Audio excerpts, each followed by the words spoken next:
Bishop Evelyn Agustin. Thank you.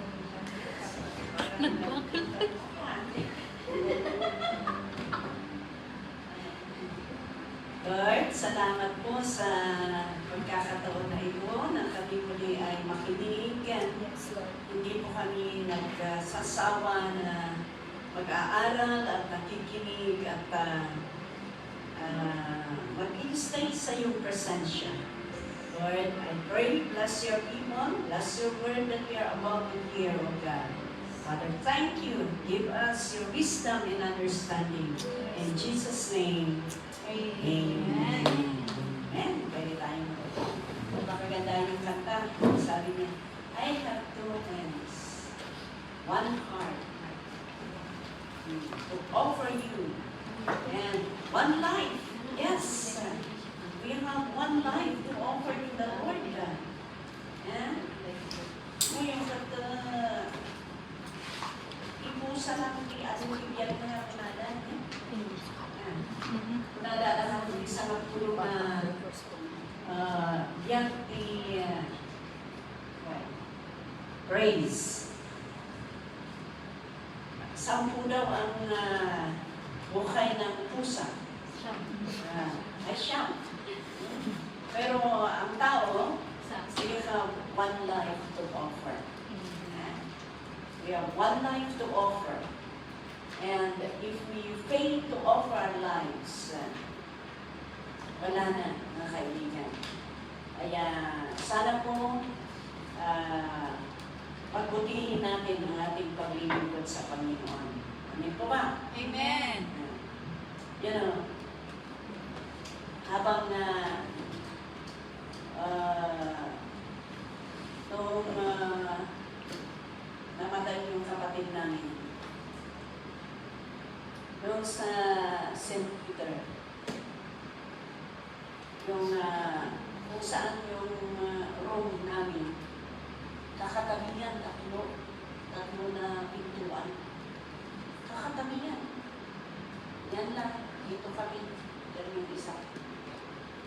Iba naman sa baba, iba naman sa taas.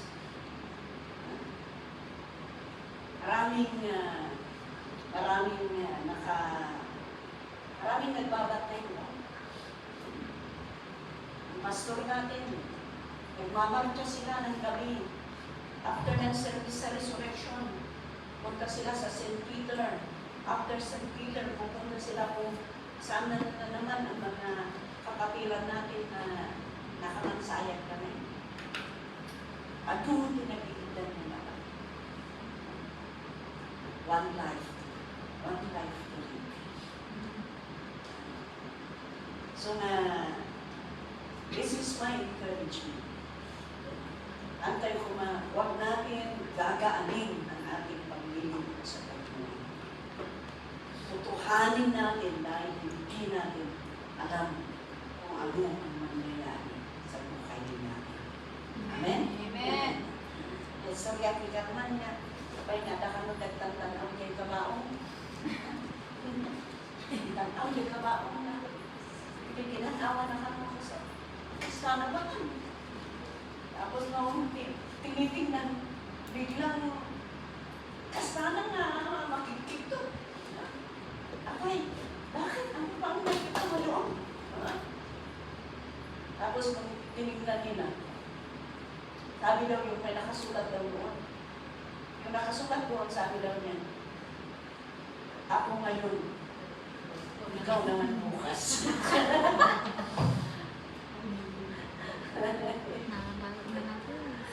Ako ngayon, ikaw naman bukas. Hindi natin alam ang buhay. Ibig sabihin, my point is, hindi natin alam ang buhay.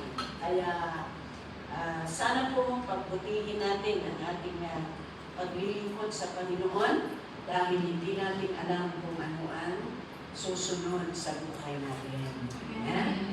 Kaya, ang ating papag-aralan ngayon is the 7 ways to serve the Lord. Yan. Itong paraan, paano maglingkod kay Lord. Okay?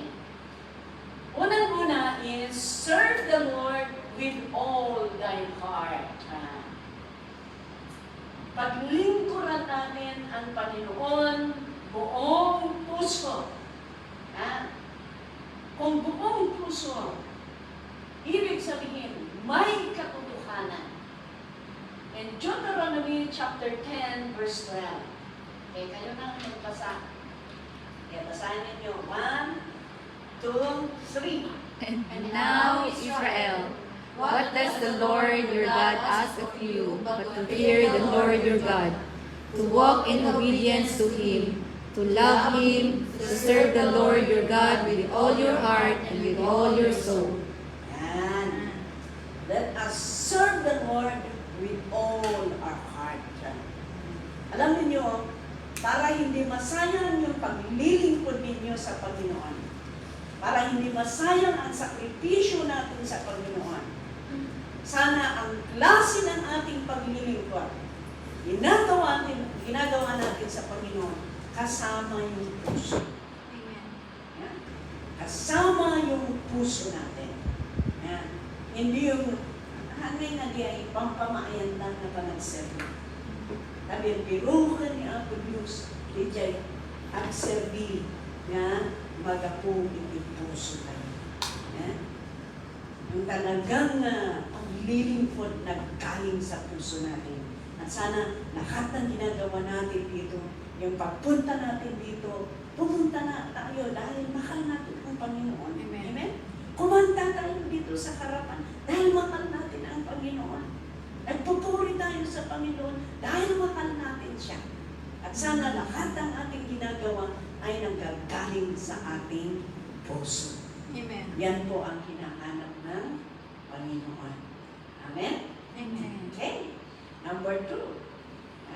Number 2. Number 2 kaagad. Yeah. Ayan, number 2. Serve the Lord without fear. Yan. Maglingkod tayo na hindi tayo natatakot. Alam niyo, ano daw, may kapatid na gusto niya pumunta sa outreach. Dahil ang boyfriend niya is, sabi daw yung boyfriend niya, aalis ka sa church na yan. Sabi daw yung boyfriend niya. Yan. Kaya natatakot. Tapos, unbeliever pa ang boyfriend. Yan. Huwag tayong matakot sa paglilingkod sa Panginoon. Kung ang boyfriend mo ay ihihiwalay ka dahil sa paglilingkod mo, huwag kang matakot. May ibibigay ng Panginoon na mas gwapo pa. Hindi lang gwapo, talagang Kristiyano pa. Hindi lang Kristiyano, talagang may trabaho pa. Kaya huwag kang matakot. O minsan natatakot tayo, kahit sa mga magulang natin. Ayaw natin malaman na tayo born again dahil ibabawal nila. Alam niyo, may kasama kaming worker noon. Sabi niya, noong taga-kaligda yun, nung kasama namin na worker noong 1990s. Sabi yung parents niya, sige, mamili ka. Kung kami mga parents mo, or sa simbahan na yan, or sa paglilingkod mo, alam mo, pinili yung dalawang magkapatid na maglingkod sa Panginoon. Pinili nilang maglingkod sa Panginoon. Talagang tinutuhanan. Tinutuo. Tinutuo yung kanyang mga magulang na kinakulit silang magkapatid dahil sa kanilang paglilingkod sa Panginoon. Imagine that. Kaya, serve the Lord without fear. Kasama David at asawa na. Ang sinata, ang sinata, anya tayo ayatang dahil na simbaan mo, dahil karilikan mo, manusia. Kanala man So, aduda iti ang talikod, kapo na tababutong dahil opisina nila kay na isudan. But I tell you, God can do miracle. Huwag isinaga ka, kabuti ba nag-serving? Iagod yung sandahan na sinsinan. Amen. Yes. Yung mga kayo masusuruan, isinayin ka sama yun. So dati, sulina, kabuti pa nag-serving yung kaniya agod yung sandahan. Ano yung hindi may maaramidan tayo. Ang Panginoon ang may hawak sa buhay natin. Ang Panginoon ang nagbigay ng hininga natin. Buhay ng hininga natin. Kaya huwag tayong matakot dahil ang Lord ay walang imposible sa Kanya. In Luke chapter 1 verse 74, to rescue us from the hand of our enemies and to enable us to serve Him without fear. You see? Siya ang nagbibigay ng kalakasan. Siya ang nagbibigay ng kalakasan at lahat-lahat para matalo natin. Ma-rescue niya tayo. God can rescue us from the hands of the enemy. Mapalinda tayo isa lahat ni Panginoon. Oray may employment yun. Ilakay mo, di na kami sarakan sa employment mo. But God can save your employment. Amen. Yeah? Kaya let us continue to serve Him without fear. Amen. Mantay ko man na, mabuti-butan, kakabsat, dani, Apollos. Amen. Amen. Number 3.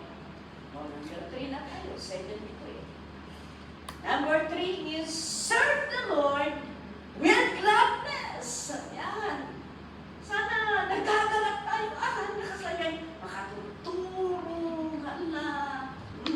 Kas naglulupay-pay. Yan. Kas lang nagisin. Yan. Pagkalmas tayo manangalan. With gladness. Very nandoon sa yung excitement natin na magpuri sa Panginoon, maglingkod sa Panginoon. Alam niyo, tingnan niyo si Sister Wilma. Is very happy, very energetic pa rin na maglingkod, magpuri, maggitara para sa Panginoon. Kahit ngayon na araw, punpun niya tatanda. See? So niya tata. Ngayon, libing ng kanyang tatay. But you see, he is praying to them. Ano man pagbagada ka lang na nagawin ng ako eh.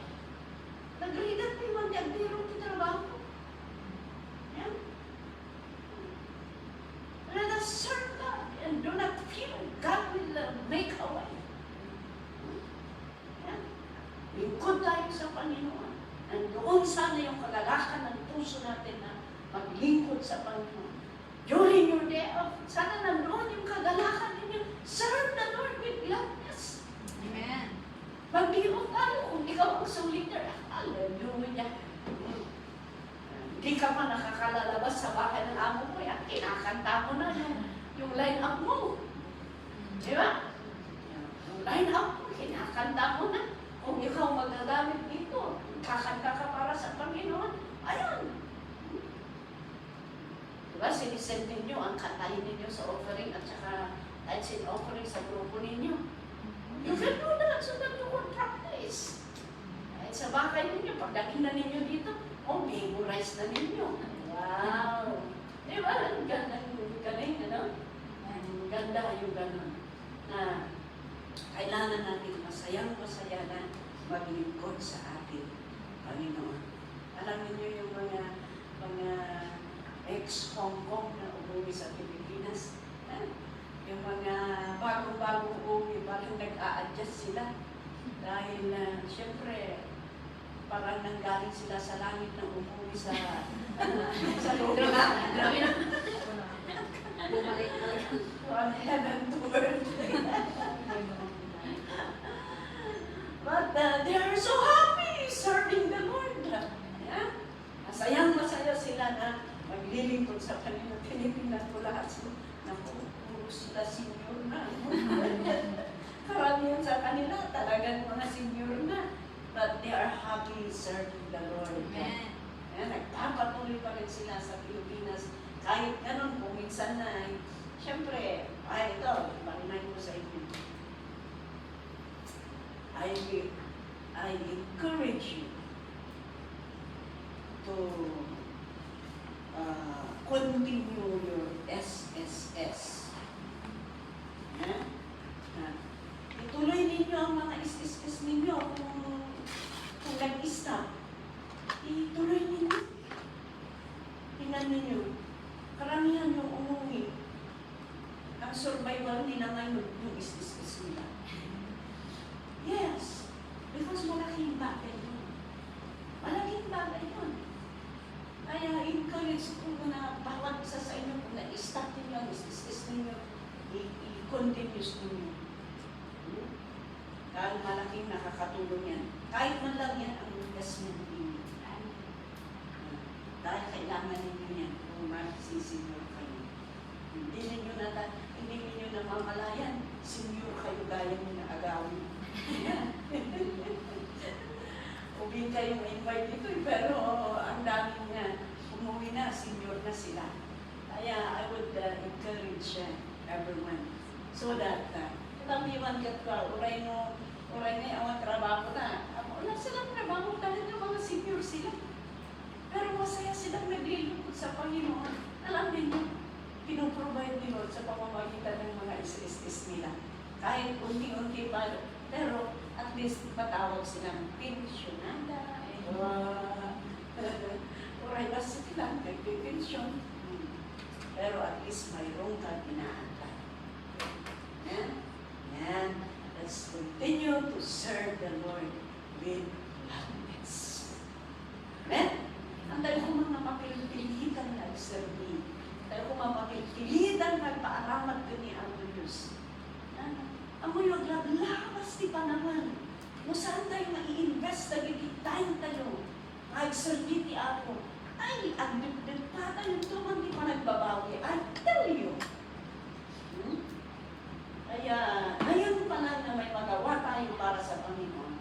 Let us serve God with gladness. Amen po ba? Yan. Nakagsak tayo kumanga ang serve ti ako. In Psalm chapter 100 verse 2, ang sabi doon, worship the Lord with gladness. Come before Him with joyful songs. Ayan. Kaya purihin mo ang Panginoon na may kagalakan. Ayan. Come before Him with joyful songs. Ayan.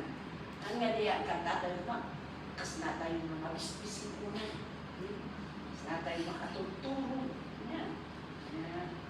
Let us serve God with gladness. Number 4.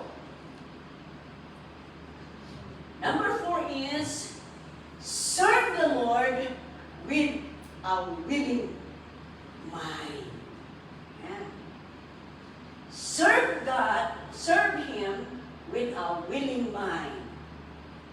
Ibig sabihin, offering God joyful service and voluntary obedience. Kasyay.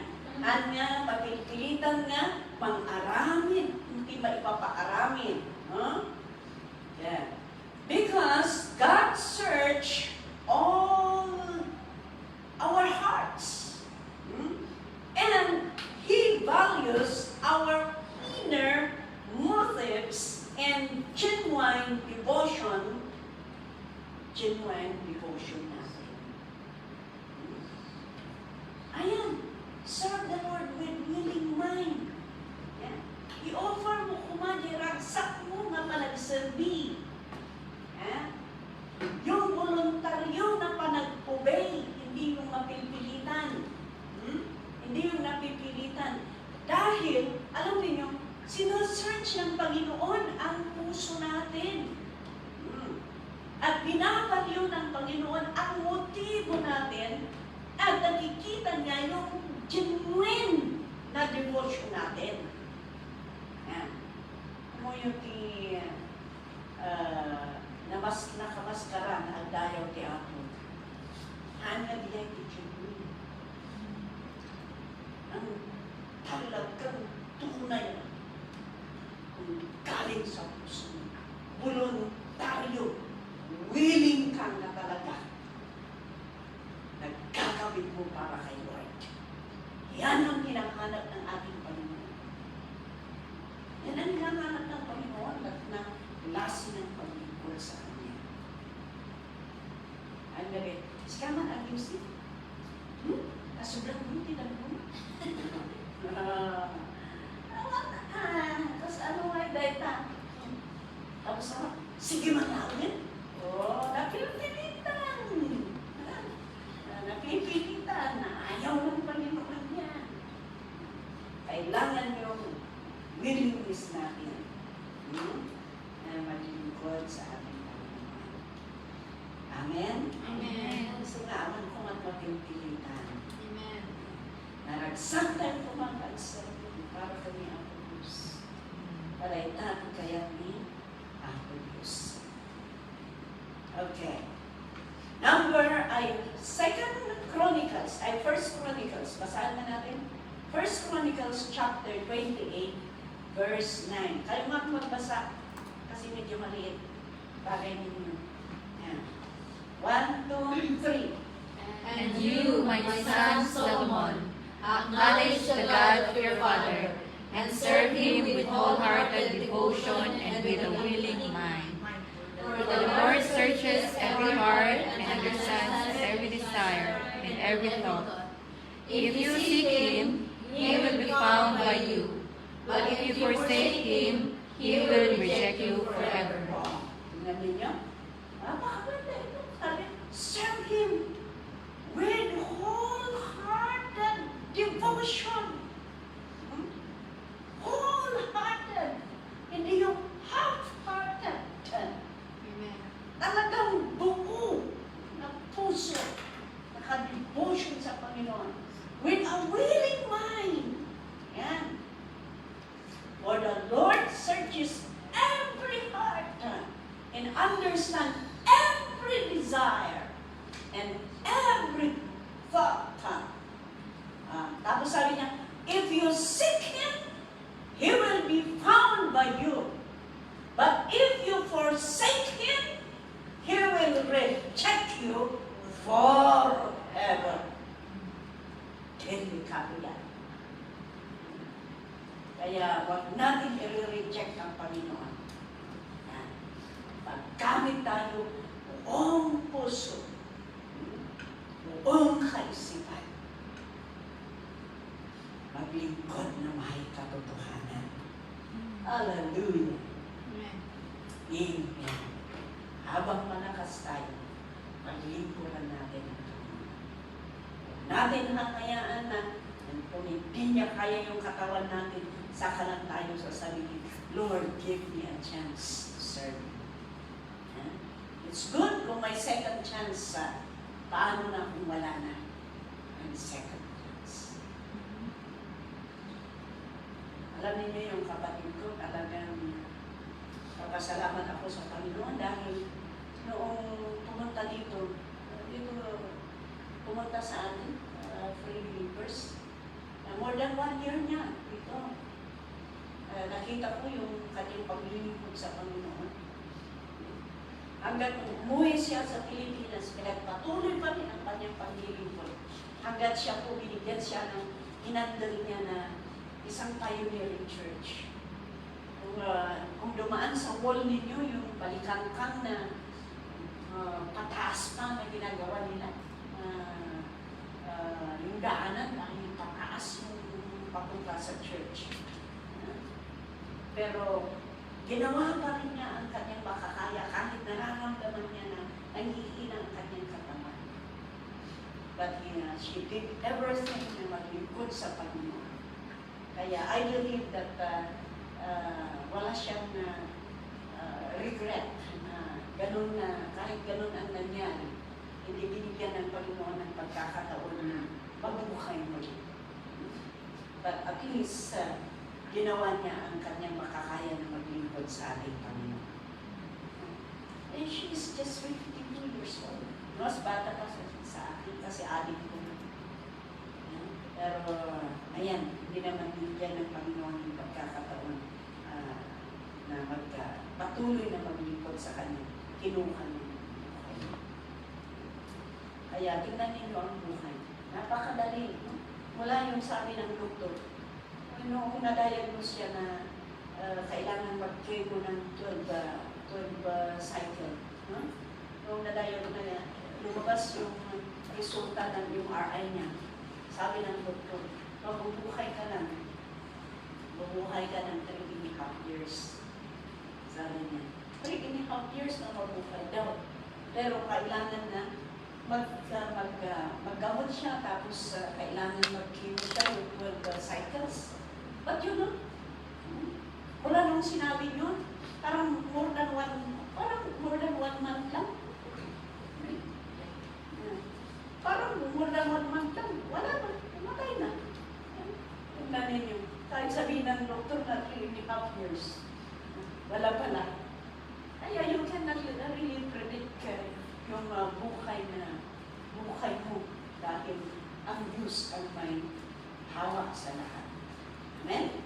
Kaya sana po tutuhanin natin ang ating paglilingkod sa Panginoon para anytime that God will come, hindi po tayo, wala po tayong regret sa ating paglilingkod. Okay, number 3. Ay, number 5. Number 5 na tayo? Yes, Ayan, number 5. Serve with pure conscience.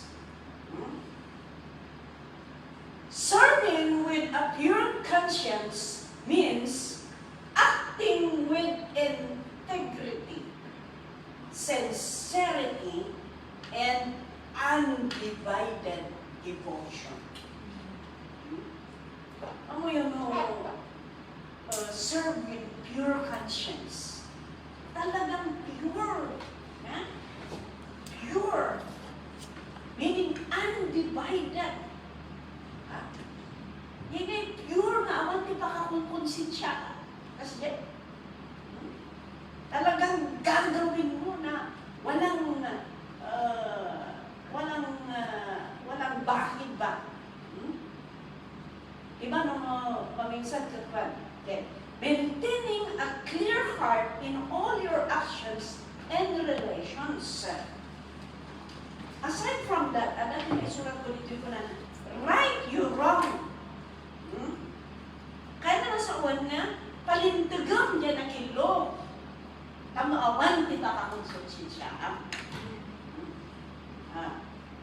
If a mistake is made, quickly seek reconciliation and make amends to keep your conscience clear.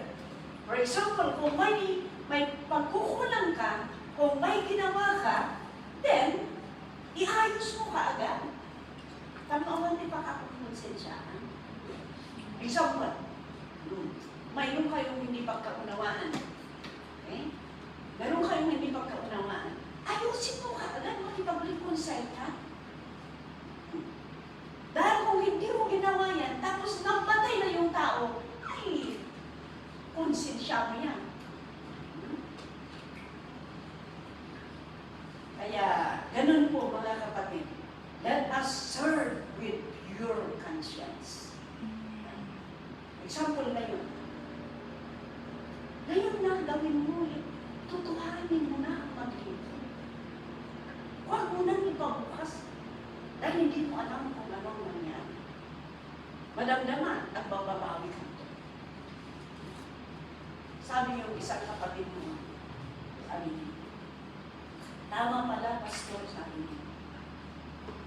Tama pala, kailangan na habang mayroon ka, ibigay mo para kung ano ang para sa Panginoon. Dahil nung pumunta ako sa Macau, nakukonsensya ako. Dahil nung nandito ako, hindi ko ginawa ang dapat na gawin ko. Nung pumunta ako dito, noon, mas lalo hindi ko magawa dahil kahit na ang sulit. Yan ang nakukonsensya. Alam niyo, mahirap kalaban ang konsensya. Yes, mahirap kalaban ang konsensya. Para makaserve ka with pure conscience. Kung ano ang mali, itama mo na. Kung ano ang wrong, tama mo pa para maging right. Kaya sabi ko, right or wrong. Ayusin mo ang wrong para you can serve with pure conscience.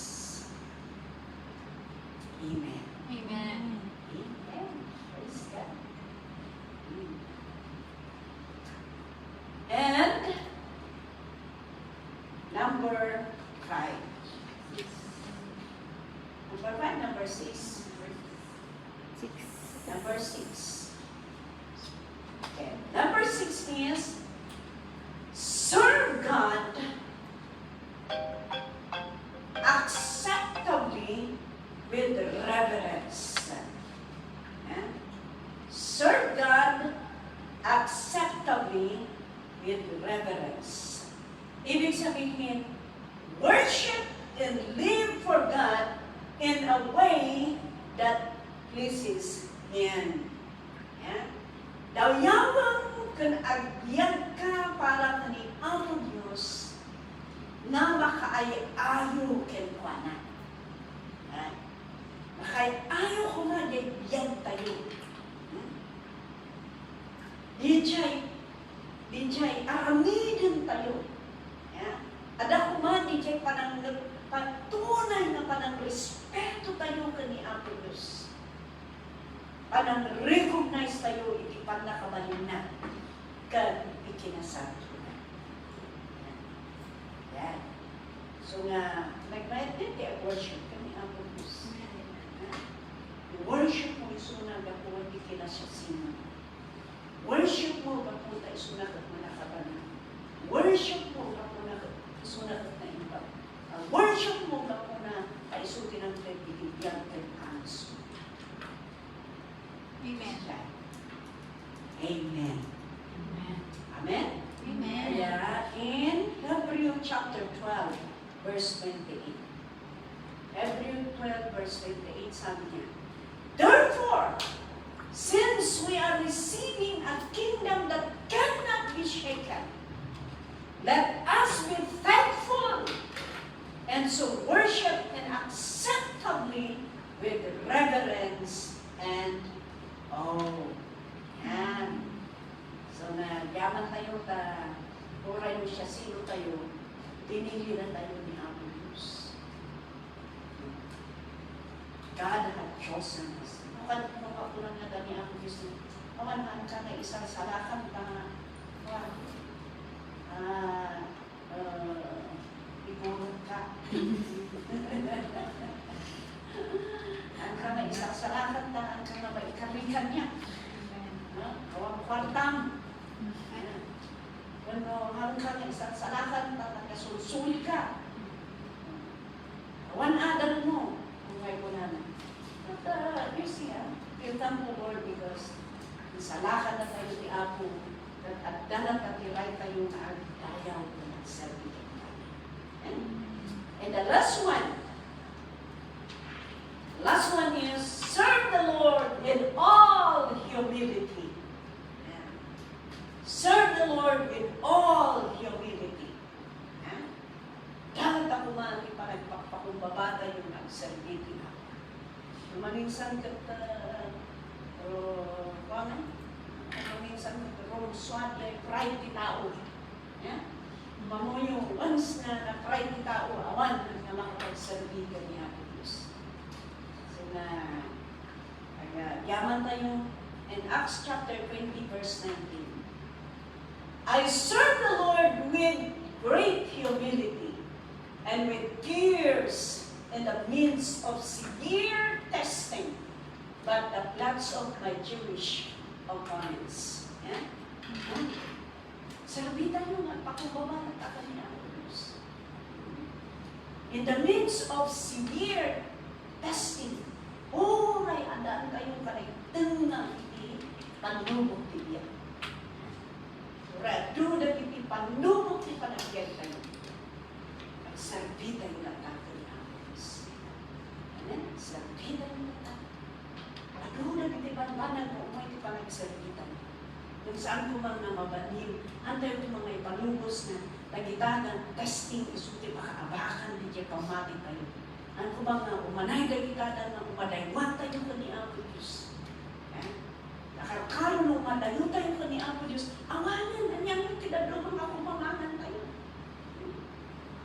Magyaman tayo, uray mo kaskas ano, uray yung sitwasyon mo, masidig tayo, magsangit tayo, na kumararag tayo ka ni Apo Diyos. At darata na si Diyunag na mabaling na ang tulong kanya kayo. Amen? Tayo, na problema tayo, at ayun tayo di pamilya tayo. Ayun tayo pamilya tayo. Na problema kayo, di amo tayo. Aman, amo na lang tayo. Yung nung masilim tayo ka ni Apo Diyos, papapigsarin na tayo ni Apo Diyos.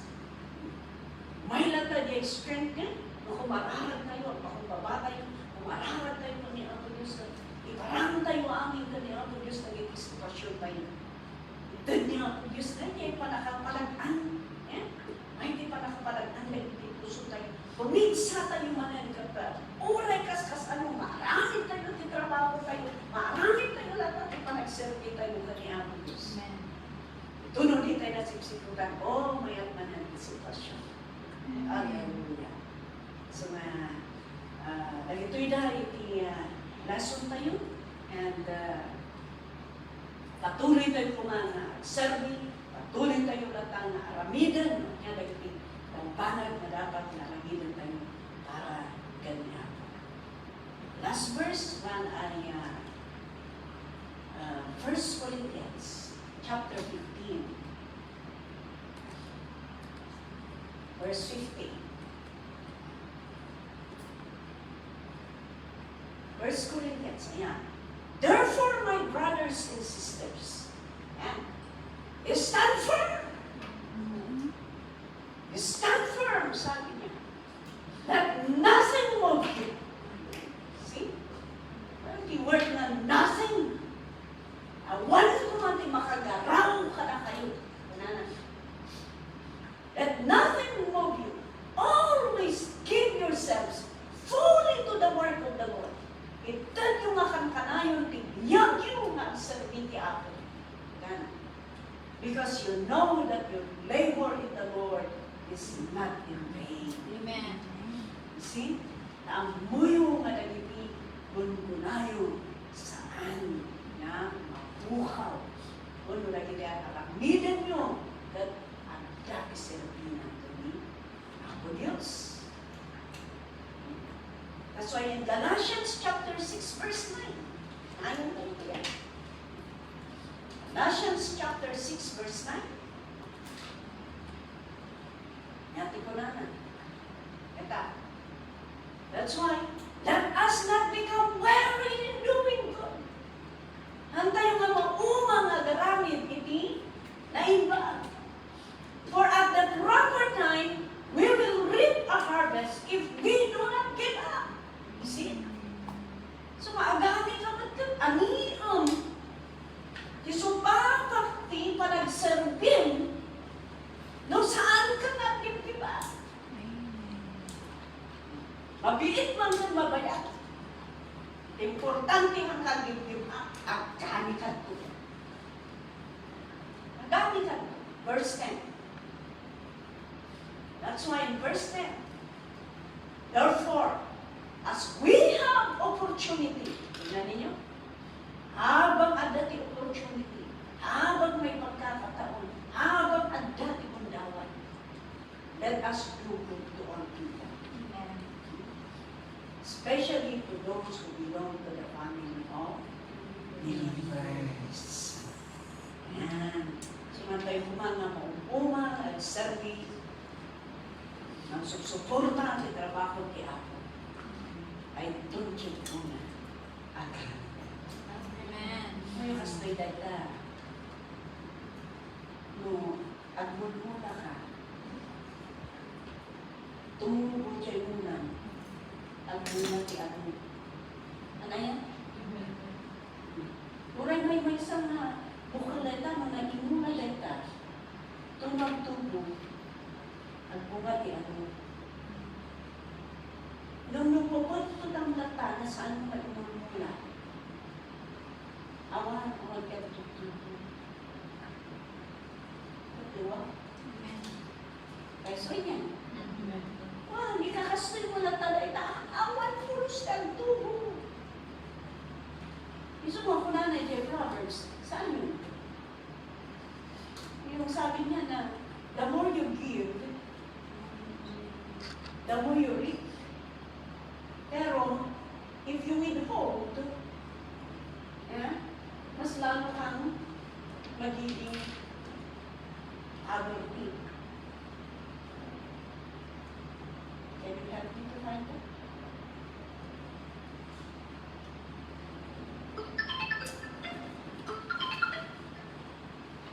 Hindi ko ma-remember kung saan yun. Hindi ko ma-remember kung saan yun.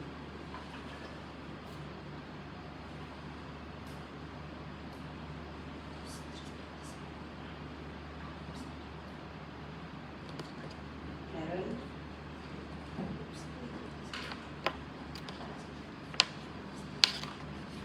Proverbs chapter where is that? 3? Sige na. No. Can you flash me?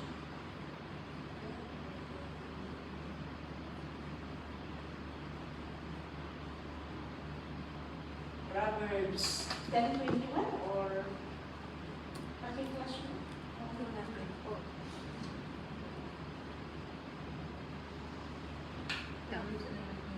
And, Bishop. ayan na.